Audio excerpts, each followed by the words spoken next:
must have done something wrong that you are being punished by having to listen to me. So my apologies in advance. I try to make it a little bit of comedy hour. Everybody okay with that? I thought the title was something different. Why are you agreeing with me? Let's see if this works. I guess my slides are not coming in.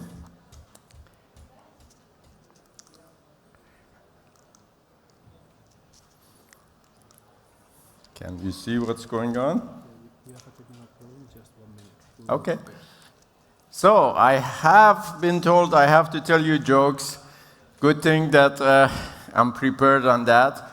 So I want to make sure the technical problems that we are having are going to make my talk so much better. So the lady who is sitting in front, how could I make my talk so much better because of the technical difficulty? No jokes or new jokes? New jokes. So, how many people do we have from Italy in here? Any hands? Okay. Will you allow me to tell a joke that might be fun? Do you know what is this? Anybody knows what is that? It's my dear Italian friend who died away yesterday. Sorry, bad joke or good joke? Are you fed up or should I start telling you more jokes? Oh, it's good now. So can we reset the timing? Okay, thank you. So, it's coming, good. The name of my company is Innovera. It stands for Innovation Era. After 23 years that I was traveling all over the world, advising governments, doing philanthropy, lots of things, I decided to become an entrepreneur again.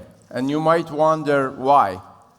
I noticed AI was coming, and so many people were talking about doom and gloom, how AI was coming to destroy their jobs.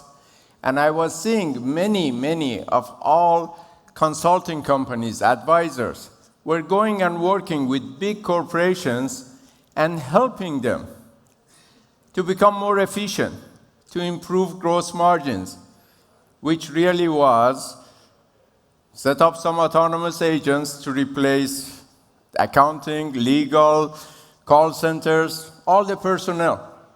And I was thinking, that is not the AI that I know.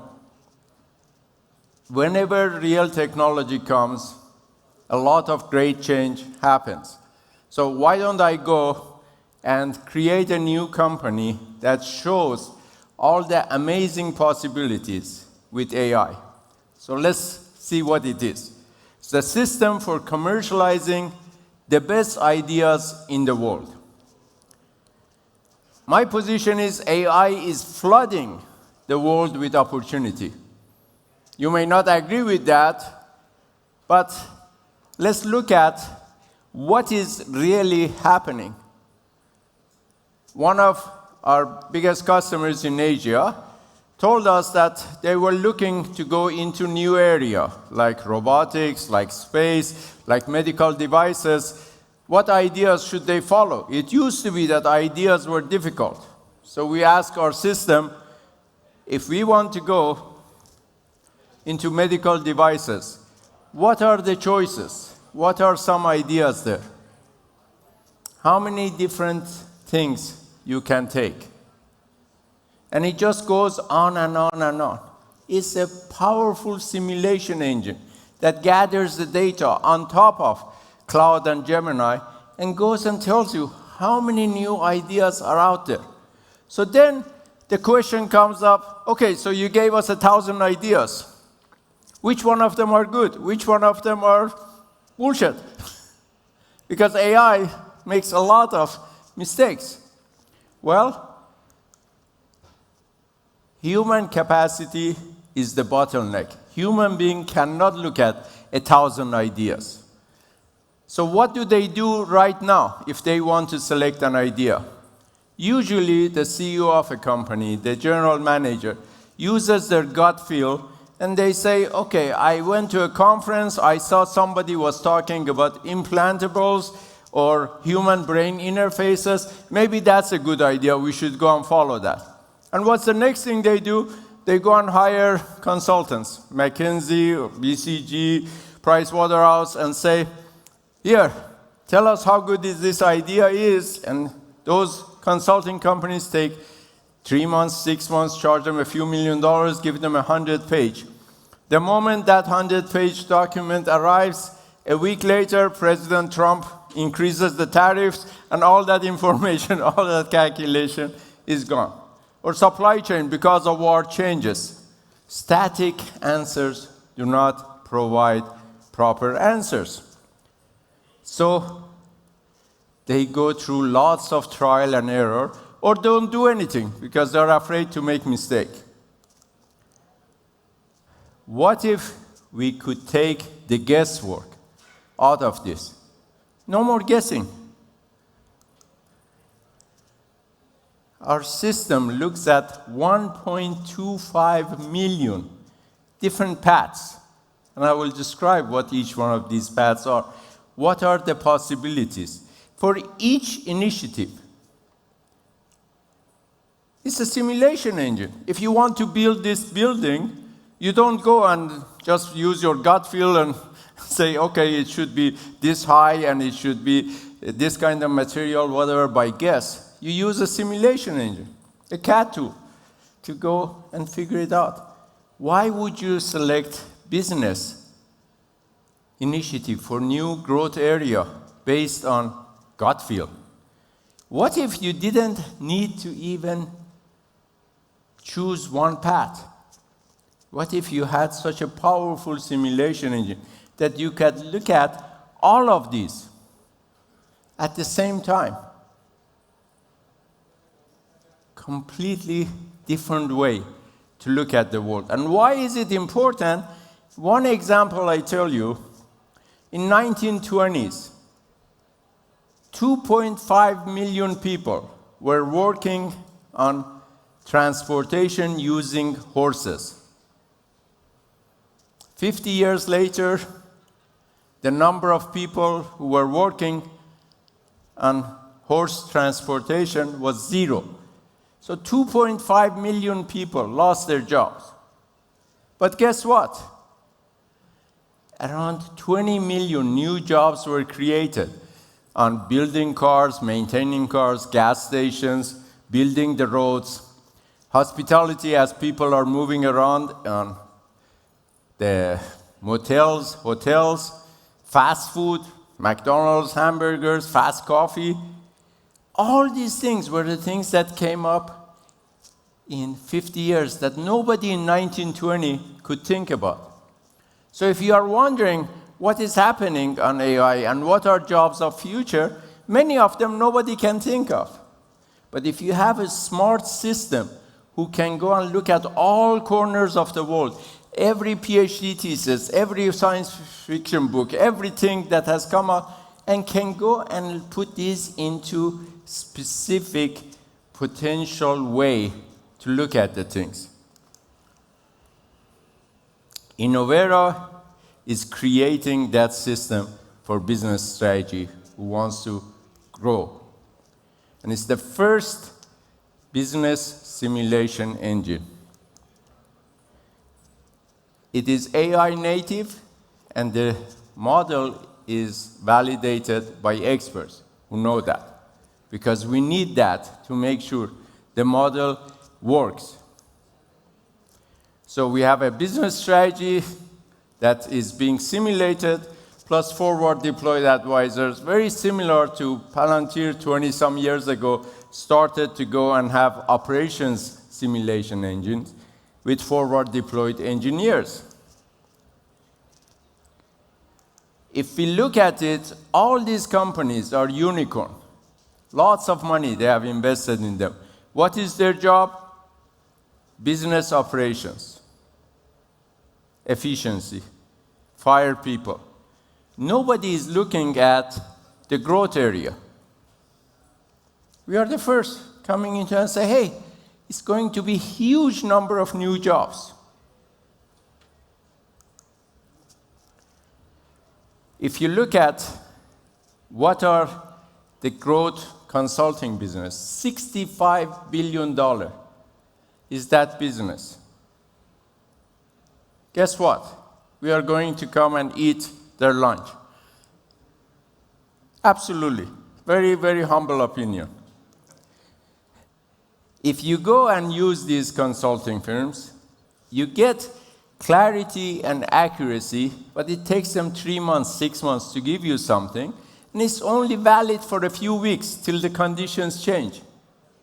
If you use AI, you get quick, dynamic answers, but it's a lot of nonsense, lots of bullshit, lots of mistakes.